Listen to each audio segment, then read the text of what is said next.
हत्या मृतक प्रियांशु ओझा के परिवार का अपराध यही है कि उनका लड़का विपक्ष की समाजवादी पार्टी से जुड़ा था। क्या वह गरीब ब्राह्मण है, इसकी सजा उनको मिल रही है?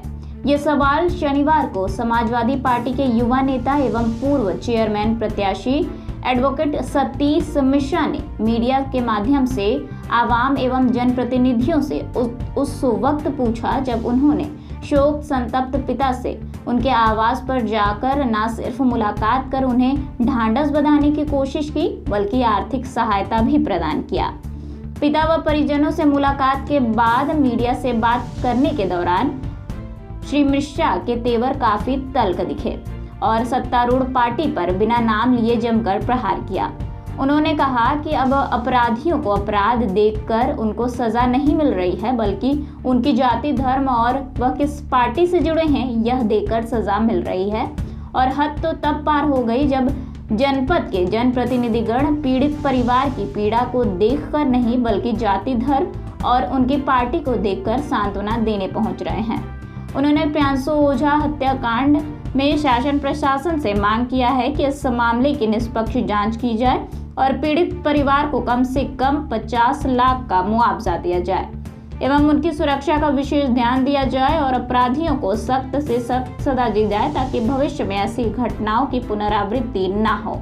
इस तरीके से एक दुर्दांत हत्या हुई है, एक नौजवान की दुर्दांत हत्या हुई है और उस दुर्दांत हत्या, मुझे नहीं लगता कि मिर्ज़ापुर में पिछले कुछ दिनों में ऐसी कोई दुर्दांत हत्याएं सामने आई हैं।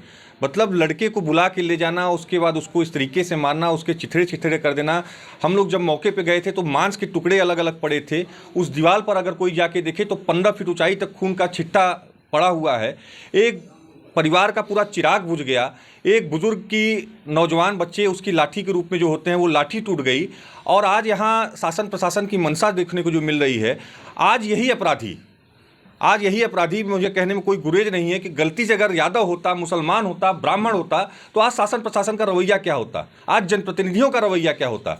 आज जनप्रतिनिधि 72 घंटे बीत गए, यहाँ मिर्ज़ापुर का कोई भी जनप्रतिनिधि इनके दरवाजे तक नहीं आया है। 100 मीटर दूर यहाँ से विधायक जी का कार्यालय है, 200 मीटर दूर पे नगर पालिका अध्यक्ष का आवास है।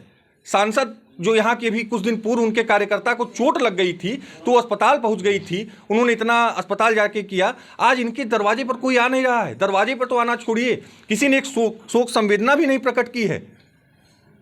मतलब क्या कहा जाए, अब लोग जात बिरादरी देखकर लोगों को सांत्वना देंगे क्या? अब इस मिर्ज़ापुर में, इस प्रदेश में यही रह गया कि लोग जात बिरादरी देखकर सांत्वना दे रहे हैं। अपराधी का अपराध देखकर उसको सजा नहीं सुनाई जा रही है, अपराधी की जात देखकर सजा सुनाई जा रही है। अगर यही अपराधी, मैं आप मीडिया बंधुओं से पूछना चाहता हूँ, यही मिर्ज़ापुर में अगर यही अपराधी मुसलमान होता, यादव होता, सोनकर होता, ब्राह्मण होता तो क्या इसी तरीके से कार्रवाई चल रही होती? अभी तक बुलडोजर लेके जनप्रतिनिधि पहुंच गए होते, यहाँ की प्रशासन बुलडोजर लेके घूम रही होती। लेकिन आज अपराधी के खिलाफ जो रवैया होना चाहिए था सरकार को, जो और केसों में होता है रवैया, वो रवैया अपनाया नहीं जा रहा है प्रशासन के द्वारा। और जनप्रतिनिधि यहाँ की मिर्ज़ापुर के पूरी तरीके से सोए हुए हैं, पूरी तरीके से इतनी निर्मम हत्या हो गई, इतनी दर्दनाक मौत हो गई और लोग जात बिरादरी और पार्टी देखकर लोगों के यहाँ सांत्वना देंगे। अब पुलिस की क्या भूमिका है? ये न मिर्ज़ापुर के संस्कृति में रहा है, न मिर्ज़ापुर की सभ्यता रही है, न हमारा संविधान ये कहता है, न हमारी संस्कृति ये कहती है, न हमारा शास्त्र ये कहता है। लेकिन तीनों चीज़ों के विरुद्ध आज जनप्रतिनिधियों का रवैया है। इस बूढ़े बाप का कोई सांत्वना देने कोई जनप्रतिनिधि यहाँ का नहीं आ रहा है।